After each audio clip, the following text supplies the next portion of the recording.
at masakit ang paghihiwalay namin.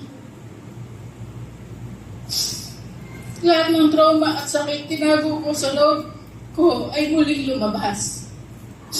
Ang mga alaala at mga sakit sa puso ay lumaki at nagpatong-patong.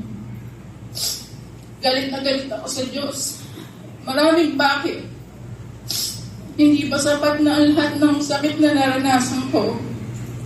Bakit ako pa? Mabait naman akong tao. Wala akong naapakan. Marami akong tanong at sumbat kay God. Bakit hindi niyo naman ako binigyan ng asawa at anak? Hindi pa ba yun sapat? Bakit binigyan mo ako ng cancer? Kailan ba ako magiging masaya? Nakipag-bargain pa nga ako sa Diyos. Sabi ko, sige, tanggap ko na hindi ako mag-aasawa, na hindi ako magkakaroon ng anak. Pero sana pagalingin niyo ko. End of November 2022. Nagkaroon ako ng reconnection sa mga dati kong kaibigan noong 2008. Dito ko nakita kung paano kumilos ang Diyos.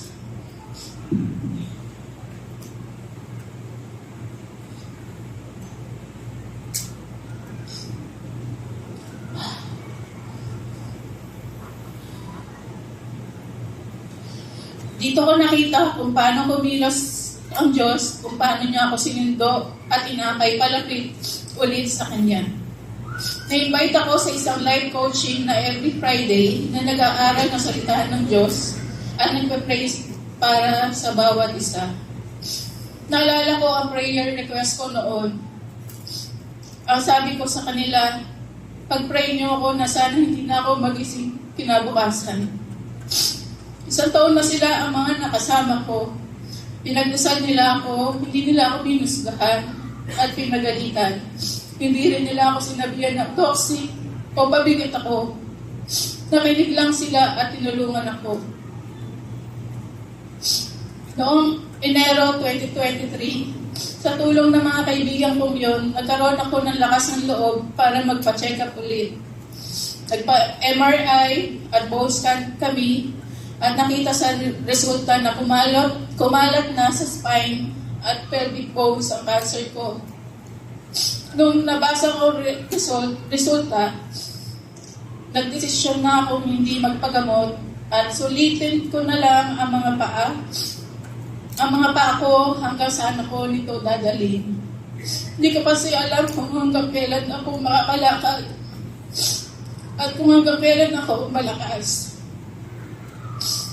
Noong March 2024, naimbita ako sa Women to Women's. At ang topic na naabutan ko noon ay 70 times 7. About ito sa pagpapatawad. Pinapakita nito kung it emphasizes that forgiveness should be extended endlessly. No matter how many times someone may hurt you. At naalala ko, unang-una si Mama. Nag-chat ako agad sa kanya. Ma, pinapatawad na kita. Pati yung mga ex ko. Ang hirap. Sana makawala ako sa sakit. Siguro dapat ayusin mo na ang room ko kasi I'm coming home.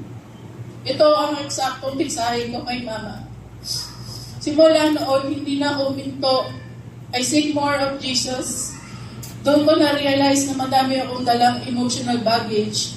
Itinatago ko ang mga sakit na yun. Pero ang totoo, ako ay wasak at sugatan sa loob. Kung hindi ko piniling magpatawad,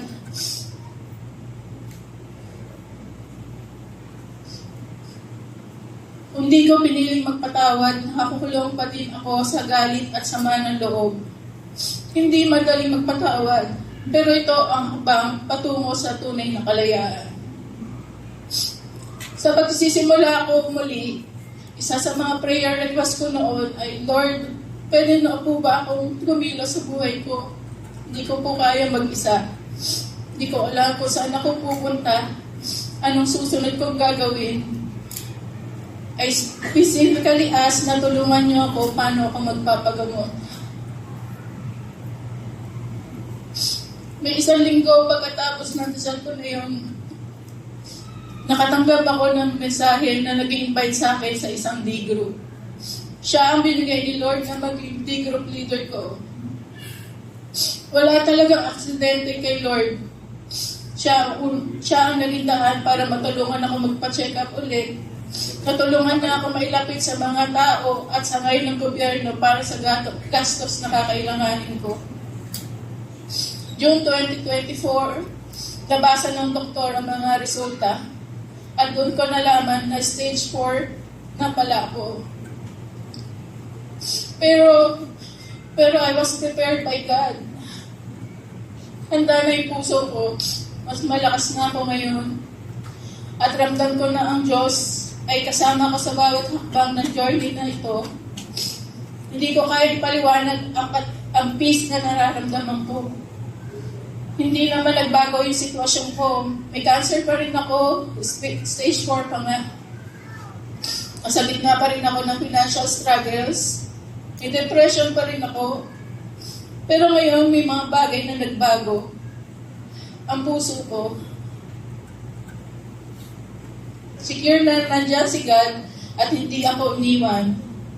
I am so grateful for just simply living. Dahil ramdam ko ang pag-iisa. Pero ngayon, meron na akong mga prayer warriors. May mga kaibigan na naging kapamilya. Mga tao handang makiramay sa sakit ko at mag-share ng kasiyahan ko. Ngayon, sinusulit ko ang mga paa ko at ang lakas na pinagkaloob ng Diyos sa akin sa mga bagay na pinapagawa niya. Masaya ako na naglilingkod sa Diyos gamit ang mga talento na binigay niya sa akin.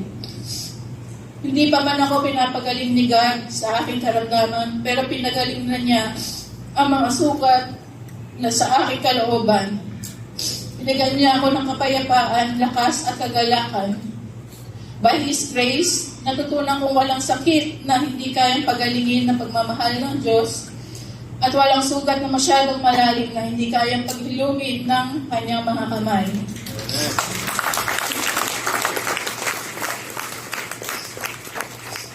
I am no longer defined by my traumas or my past, but I am defined by His boundless mercy and the new life He's given me. Truly in His presence, I am made whole.